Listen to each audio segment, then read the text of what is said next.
Legacy Chapter 35, Revelations and Farewell Konoha Gates.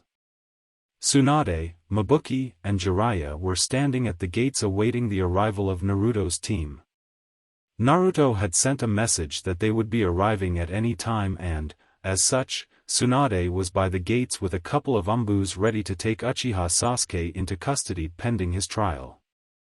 They were all blinded by a bright yellow flash. Once they regained their vision, they focused on the 5 shinobi standing in front of them. They looked like they had been through some battle. Only Naruto and Hinata looked like they still had fighting capabilities. The others were sweating, with their clothes thrashed. Shikamaru seemed to be limping a little, but everyone else was rather healthy. Nothing a night's rest of sleep wouldn't cure. "Where is the Uchiha?" Tsunade asked, confused. From what she understood, the mission was successful with the capture of Sasuke. "Here," Naruto said, and used his Kamui to drop Sasuke into the ground. "Thank you, Naruto-san," Mabuki said, and Naruto simply nodded. Mabuki slowly approached the Uchiha with a smile in her face. "This is for my daughter," Mabuki stated, and kicked him hard in the balls, making everyone male cringe at the sight. Even Akamaru whined. "What the hell happened?" Tsunade asked, looking towards the smoking Uchiha lying unconscious on the ground. "Don't tell me he gave you all this trouble?" Tsunade said, pointing to their clothes and general fatigue. "Orochimaru happened," Naruto replied, and Tsunade's eyes widened. "She had sent 3 genin up against a sannin. Thank God no one died." "Did you manage to kill him?" Jiraiya asked, but Naruto sadly shook his head. "He used the reverse summoning jutsu to escape," Naruto explained, and Tsunade sighed. "Orochimaru really was one slippery bastard, but he would meet his end sometime. But we did kill his 4 elite bodyguards as well, another one called Kagaya Kimimaro, the last of the Kagaya clan," Naruto explained, and Tsunade nodded. "Another thing," Naruto said, and Tsunade motioned him to go continue. "Orochimaru switched from vessel and can do hand seals again. He used the Edo Tensei to bring Kabuto back.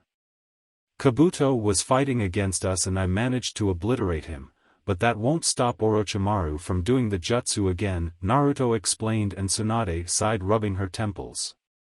"It doesn't matter at this point. Shikamaru, can you walk?" Tsunade asked, and he nodded. "Report to the hospital for treatment. All of are dismissed." "Naruto, we have a council meeting to determine the fate of Uchiha Sasuke," Tsunade explained, and everyone nodded. She turned to Sasuke, who was being dragged away with an angry Mabuki running after the umbu. "I'll see you at home, Hinata-chan," Naruto said, pecking her cheek, and left to the Hokage Tower. Hokage Tower, Council Room. Once Naruto and Tsunade had arrived at the council room, everyone was already assembled. Uchiha Sasuke was standing in the middle of the room, bound with chakra-suppressing tags and simple handcuffs. By his side was a single umbu guarding him. Any aggressive move from Sasuke and the umbu would end his life before the trial had even begun. "The council is in session to determine the fate of Uchiha Sasuke for the murder of Haruno Sakura," Tsunade said, and glared at the Uchiha. "What proof do you have of that?" Sasuke asked, smirking. He knew very well how to cover his tracks. He left her in nothing more than ashes and, as such, there wouldn't be any evidence that he was the one that killed her. "We have a confession from Sakura herself," Tsunade said. "What?" Sasuke asked in disbelief. "If she is dead, then how come you have a confession?" Sasuke yelled. "Naruto-chan," Tsunade said, and everyone snickered while Naruto just sighed. "Here, brought her back to find out what happened," Tsunade explained. She looked at the panicking Uchiha with a look that said, "I got you now, bitch. Do you have anything to say?" Tsunade asked, but Sasuke remained silent. "Let's wrap this up and end it once and for all," Tsunade said as she got up from her seat. "I call for the execution of Uchiha Sasuke for the murder of Haruno Sakura. Anyone against?" Tsunade asked but was interrupted before she could go on. You can't do that. I'm an Uchiha, you can't afford to lose the Sharingan, Sasuke yelled and smirked thinking he got them. Tsunade just looked at him with a pathetic look. You seem to be forgetting about Naruto-chan, Tsunade simply stated making Sasuke's eyes widen. He wasn't the last Uchiha anymore so he was expendable. And it was you that brought this upon you, Tsunade said and was about to call the vote when she was interrupted by Mabuki. If I may suggest an alternative sentence Hokage-sama, Mabuki said with a very sick smile that sent shivers Sasuke. Sasuke was considering that maybe death would far better than what was coming.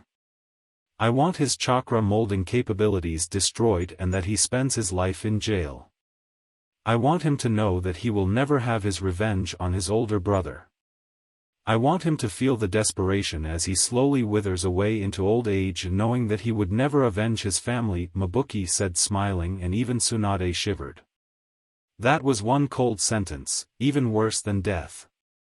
Sasuke would be locked up forever knowing that his family would have died in vain and that their killer would walk the earth free.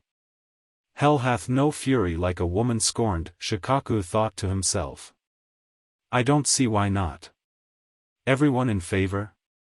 Tsunade asked smirking and everyone raised their hands with the exception of Danzo but no one gave two craps about him. The sentence will be carried immediately, Tsunade said and motioned to Naruto to destroy his chakra network.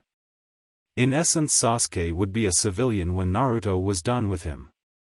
Naruto stood up and walked calmly towards Sasuke with an impassive face. Sasuke just stood and watched his doom walk towards him. Stay away. I'm not going down like this, Sasuke yelled and struggled to get free but he couldn't mold chakra and the cuffs were too strong for him to break. Not that he would go anywhere if he ever did break them. Naruto arrived near Sasuke who was shaking from fear. Naruto placed his right hand over his chest and focused his chakra. Kanji started spreading through his whole body until it covered it completely. This is the same seal I used in Orochimaru during the invasion, Naruto explained and turned to Tsunade who nodded for him to proceed. This might sting a little bit, Naruto said as he placed his right hand in the tiger seal. Activate, Naruto said and activated his seal. Sasuke screamed in pain and rolled on the ground. Naruto took the liberty of delaying the destruction as much as possible as further punishment for his actions. Around 5 minutes later Sasuke stopped screaming and simply laid on the ground with labored breaths. If anyone looked at him you could see his dead look. The look of someone who just had his entire life taken away and was forced to know that he would never get what he wanted. Can you confirm, Hayashi-san? Tsunade asked. I confirm. His chakra network is destroyed. At this point he won't even be able to make a simple Bunshin clone, Hayashi stated and Tsunade nodded. Bore, Tsunade said and the Umbu kneeled in front of her, take Sasuke and show him his home for the rest of his life. Make sure it's warm and cozy, Tsunade sarcastically said and Bore bowed before picking up Sasuke and leaving the room. This meeting is adjourned, Tsunade said and everyone left the room. Konoha's IT department, temporary holding cell, prisoner, Uchiha Sasuke. Uchiha Sasuke was sitting in his bed in his cell. Sasuke had a blank look on his face and was looking at the wall as if waiting for answers. Foolish little brother, Sasuke heard and turned to look outside of his cell only to find Uchiha Itachi standing there with an amused smile on his face. Itachi, I'll kill you, Sasuke yelled and tried to break the iron bars of his cell. Quiet down before we knock you out, an Umbu said from the corridor. Sasuke looked towards where Itachi was only to find that he was gone. Maybe death would have been a better outcome. Sasuke suddenly heard a noise and looked towards the Umbu who was knocked out and lying on the ground. We are leaving Sasuke, a voice said from behind him. Sasuke stumbled into the ground when he saw a figure sitting on his bed. He was wearing a black cloak with red clouds but the most distinguishing thing was his orange mask with a swirl pattern. The mask had a single hole for his right eye. "Who are you?" Sasuke asked, slowly backing away as far as he could. "That will come at a later time," Tobi said as he absorbed Sasuke into his eyes and proceeded to warp away from Konoha. Senju compound, late that night. Back at the Senju compound, Naruto and Gaara were packing while Jiraiya was waiting for them. They were about to leave in their 3-year training trip. Even though Naruto assured everyone that he would regularly visit and that would bring Gaara, everyone was still a little sad. Hinata was also sad. Naruto told her that he would visit her every day, but that wasn't enough. They had been living together for years and they spent almost all of the day together, only to at night sleep together, sharing each other's warmth. "Don't worry, Hinata. Maybe if you give it all you can join them in their trip," Tsunade said, and Hinata slowly nodded. Naruto walked out of the room with a large scroll on his back. Gaara also had a scroll trapped around his sand gourd. "I guess this is it, Hinata-chan," Naruto said, approaching and hugging her. "I'll see you tomorrow, princess," Naruto said and gave her a slow and passionate kiss. They reluctantly broke away when Jiraiya warned them that he wanted to arrive into next town before it was night. "Until we see you again," Naruto said, and the three of them dashed away from the Senju compound.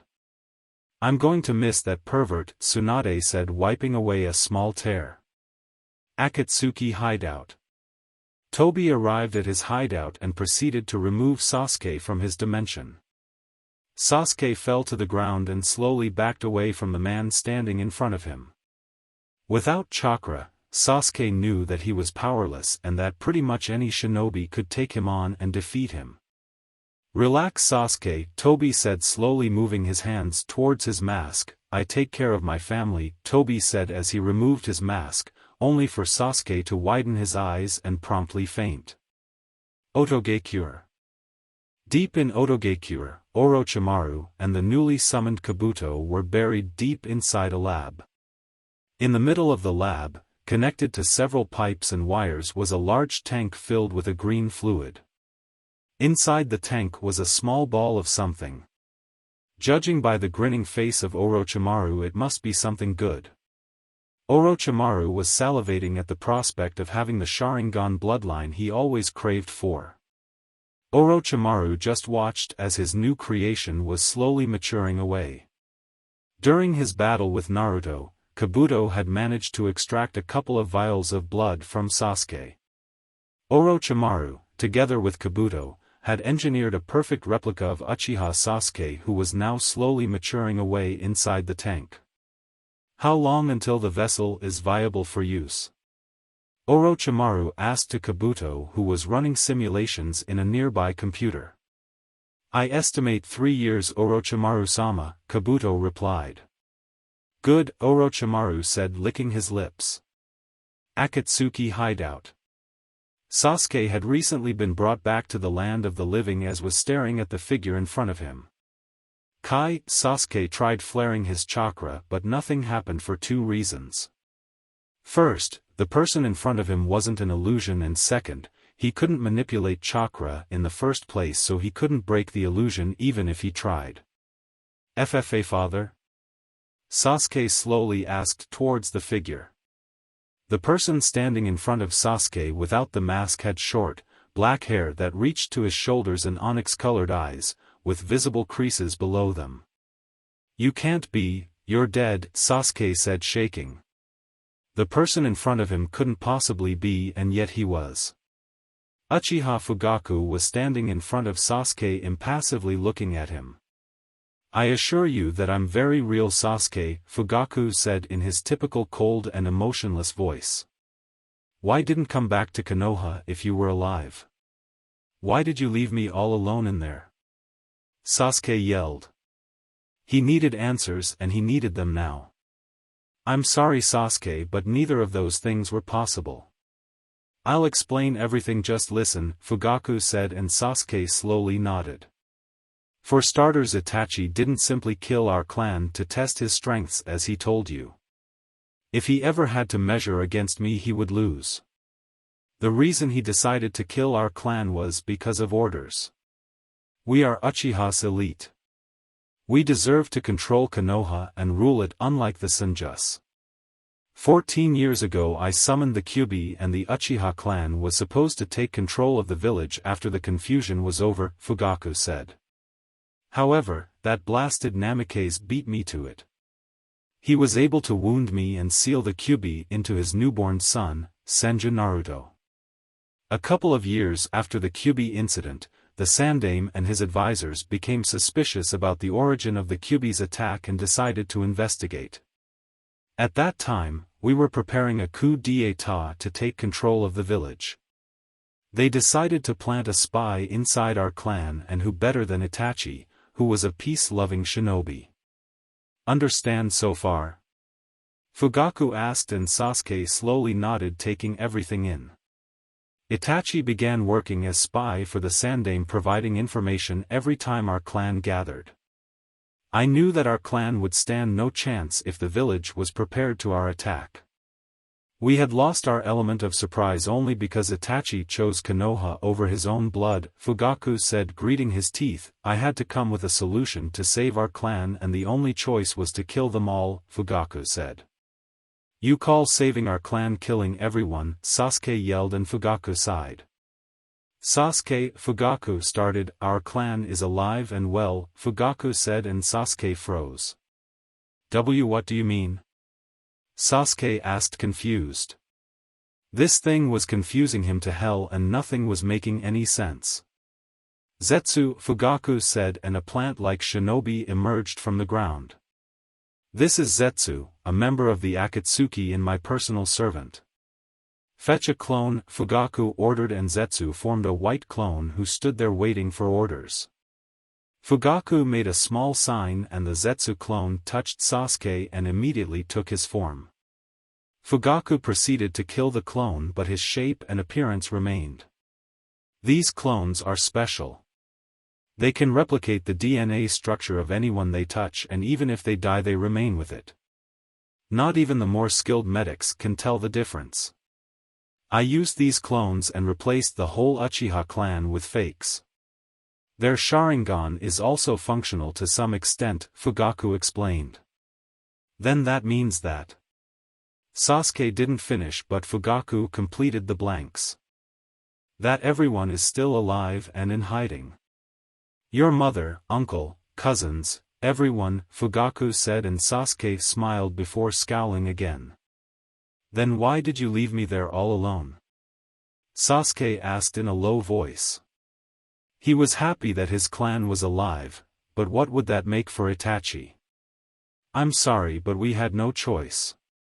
Itachi decided, in all his mercy, to spare you while he wiped out the clan. While these clones are foolproof, they aren't made for battle. They are very weak and we couldn't risk it letting one in your place. The same way we could never retrieve you from Konoha, it would raise too many suspicion, Fugaku explained, and Sasuke slowly nodded. What about Itachi? Sasuke asked. Ah yes, that fool, Fugaku started. Did you know that I learned from Uchiha Madara and that I'm working on a plan designed by him? Fugaku said, and Sasuke's eyes widened. Naruto's grandfather? Sasuke asked, and Fugaku nodded, chuckling. Now that was a twist I wasn't expecting. He never said anything about having a son, Fugaku said, sighing. During my reign as clan leader I often had a clone take my place in Konoha so I could focus on our plans outside of the village. One time, Itachi contacted me thinking I was Uchiha Madara. He confided in me everything without knowing that he was talking to his own father, Fugaku said, laughing. Itachi, the so-called genius, was fooled in the end. You will deal with him when the times comes. I think of no better punishment than making him live with all the guilt and remorse when in fact he never killed anyone. Once I find you strong enough to deal with him, I'll let you kill him. He was a traitor to his own clan.